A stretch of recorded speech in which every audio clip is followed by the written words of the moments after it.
আপনি যদি আকাশে উঠতে উঠতে হঠাৎ দেখেন এক বিশাল মানুষ 2 হাত মেলে আপনাকে ডাকছে, আপনি কি করবেন? সে মানুষটি পাথরের, কিন্তু তার উপস্থিতি যেন জীবন্ত। তিনি একাই পাহাড়ের চূড়ায় দাঁড়িয়ে আছে, আর নিচে ছড়িয়ে আছে পুরো একটি শহর, রিও ডি জেনাইরো।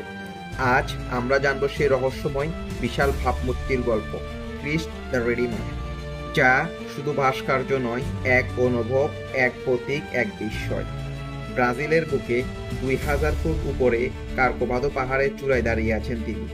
30 মিটার লম্বা, 2 হাত ছড়িয়ে রেখেছেন 28 মিটার জুড়ে, এমনভাবে যেন পুরো পৃথিবীকে তিনি আলিঙ্গন করে রেখেছেন। তিনি তাকিয়ে আছেন শহরের দিকে।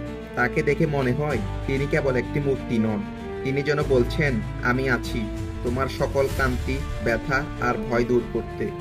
এই ভাস্কর্যের নির্মাণ শুরু হয় 1926 সালে আর শেষ হয় 1931 সালে। তৈরি হয়েছে কংক্রিট আর সোপস্টোন দিয়ে।